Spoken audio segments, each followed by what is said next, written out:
নমস্কার, আইবিএমএস নিউজে আপনাদের সকলকে স্বাগত। আইবিএমএস নিউজের সঙ্গে যুক্ত থাকতে সাবস্ক্রাইব করুন এবং শেয়ার করুন আইবিএমএস নিউজ। নিত্য নৈমিত্তিক খবরের আপডেট পেতে বেল আইকনটি প্রেস করুন।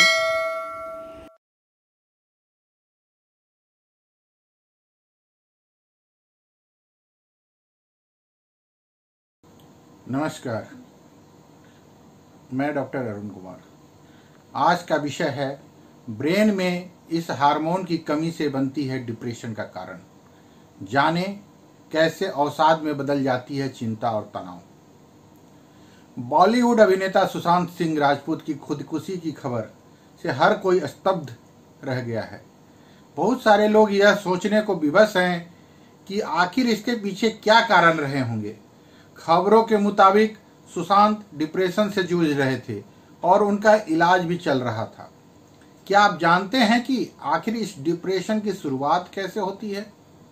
दिमाग में ऐसा क्या चल रहा होता है कि लोग अनुचित कदम उठाने की ओर बढ़ जाते हैं और कुछ गलत कर बैठते हैं? मनोचिकित्सक बताते हैं कि कोई भी व्यक्ति अचानक डिप्रेशन में नहीं चला जाता है, बल्कि तनाव और चिंताएं लंबे समय से डिप्रेशन का रूप ले लेती है। डिप्रेशन के संबंध में मनोचिकित्सक अक्सर बताते हैं कि यह एक तरह का मेंटल डिसऑर्डर है जो तुरंत किसी व्यक्ति पर हावी नहीं हो जाता है। इसके अलग अलग फेज यानी चरण होते हैं। अगर व्यक्ति में कुछ लक्षणों के आधार पर शुरुआत में ही इसकी पहचान हो जाए तो उस व्यक्ति को गंभीर डिप्रेशन में जाने से बचाया जा सकता है। डिप्रेशन की शुरुआत स्ट्रेस यानी तनाव से होती है। मनोचिकित्सक डॉक्टर कुमार बताते हैं कि तनाव होने के पीछे व्यक्तिगत, सामाजिक, आर्थिक या किसी अन्य तरह के भावनात्मक कारण भी हो सकते हैं। वे कहते हैं कि व्यक्ति को तनाव की निश्चित वजह जरूर पता होनी चाहिए ताकि किसी अपने से बात कर सके। तनाव को कम नहीं किया जाए तो यह एंजाइटी यानी चिंता में बदल जाती है और यही एंजाइटी यदि लंबे समय तक बनी रहे और उसका ट्रीटमेंट ना हो तो वह डिप्रेशन का रूप ले लेती है। इसके बाद व्यक्ति गहरे अवसाद की ओर बढ़ने लगता है। इसलिए डॉक्टर समय रहते इलाज की सलाह देते हैं। तनाव को कम करने के लिए हम योग का सहारा ले सकते हैं। तात्कालिक तनाव हो तो अपनी पसंद का संगीत सुनकर या अपने किसी खास से बात करके भी उसे दूर किया जा सकता है। डॉक्टर अपनों से खुलकर बात करने की और जरूरी हो तो काउंसलिंग की भी सलाह देते हैं। नकारात्मक विचार। डिप्रेशन की शुरुआत नकारात्मक विचारों से घिरे रहने के कारण होती है। ना चाहते हुए भी अगर व्यक्ति के दिमाग में निगेटिव बातें चलती रहती है, ऐसी बातें विचार के रूप में उसके दिमाग पर हावी होने लगते हैं और व्यक्ति का व्यवहार भी निगेटिव विचारों की तरह नकारात्मक होने लगता है। Chronic depression. एक होता है क्रॉनिक डिप्रेशन। डॉक्टर बताते हैं कि इस स्थिति में पीड़ित व्यक्ति को अकेलापन, एकाकीपन, निराशा, हताशा, भय और घबराहट इस कदर से घेर लेता है कि उसे डर लगने लगता है। इस स्थिति में उसे औरों की सलाह भी सही नहीं लगती क्योंकि वह उस पर भरोसा ही नहीं कर पाता है। हार्मोनल असंतुलन। क्रॉनिक डिप्रेशन की स्थिति में व्यक्ति को लगता है कि वह दुनिया में बहुत अकेला है। डॉक्टर बताते हैं कि इस स्थिति में व्यक्ति की धारणा बन जाती है कि उसे कोई भी समझता और वह दुनिया में बहुत अकेला है।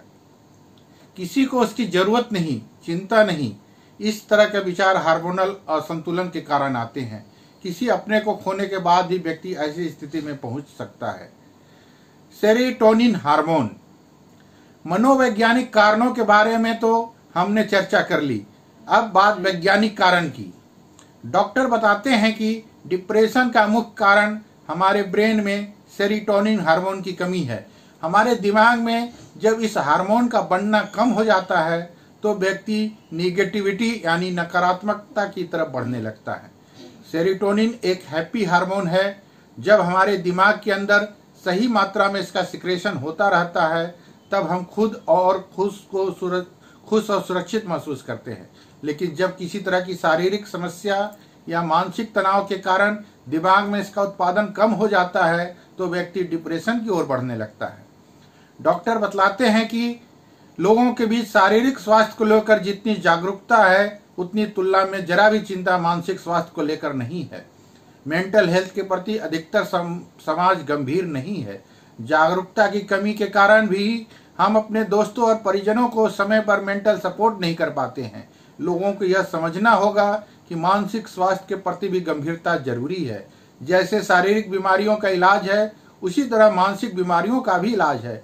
डिप्रेशन एक मानसिक बीमारी है जिसे मनोवैज्ञानिक या मनोचिकित्सक की सलाह और मदद के सहारे रहते आसानी से ठीक किया जा सकता है। समय रहते डिप्रेशन का इलाज शुरू कर दिया जाए तो व्यक्ति के जल्दी ठीक होने की संभावना रहती है। इसके लिए जरूरी है कि डिप्रेशन की जल्द से जल्द पहचान हो जाए। बातचीत और व्यवहार में बदलाव, उदासी, चिड़चिड़ापन जैसे लक्षणों के आधार पर डिप्रेशन की पहचान की जा सकती है। धन्यवाद। आपका अपना डॉक्टर अरुण कुमार।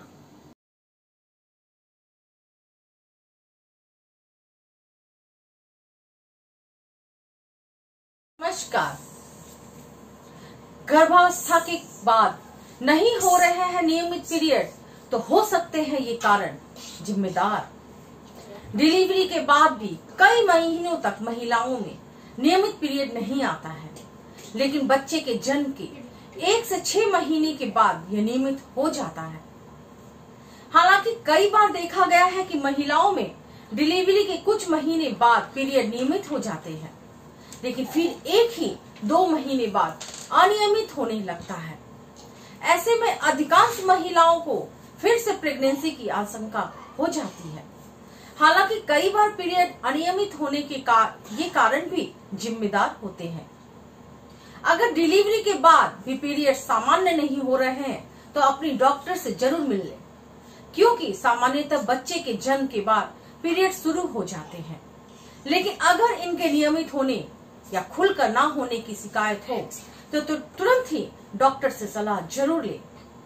कई बार बच्चे के जन्म के बाद रेगुलर पीरियड्स ना होने की समस्या ब्रेस्ट फीडिंग से जुड़ी होती है, क्योंकि ब्रेस्ट फीडिंग और पीरियड्स का सीधा कनेक्शन हार्मोन से जुड़ा होता है। बच्चा जिस मात्रा में फीडिंग कर रहा होता है इसका असर पीरियड्स पर पड़ता है। उदाहरण के लिए बच्चे के जन्म के कुछ दिनों बाद पीरियड शुरू होकर फिर अचानक से ब्लड का फ्लो कम हो जाता है या अधिक होता है तो आपको ध्यान देना होगा कि कहीं बच्चे के फीडिंग के टाइम या समय के अंतराल में परिवर्तन हुआ है क्या, क्योंकि बच्चा जैसे जैसे बड़ा होता है उसकी फीडिंग की मात्रा बढ़ती जाती है। ऐसे में महिलाओं के हार्मोन्स पर असर पड़ता है, जिसकी वजह से कुछ महिलाओं में पीरियड्स की अनियमितता देखने को मिलती है। अक्सर बच्चे के जन्म के बाद पीरियड्स नॉर्मल हो जाते हैं, लेकिन कुछ महीनों बाद पीरियड्स अनियमित हो जाते हैं और प्रेगनेंसी टेस्ट भी निगेटिव आता है, तो यह जान ले कि ऐसा ब्रेस्ट फीडिंग के कारण हो रहा है। लेकिन फिर भी जरूरी है कि एक बार आप अपने डॉक्टर से सलाह अवश्य। मैं ललिता कुमारी, धन्यवाद।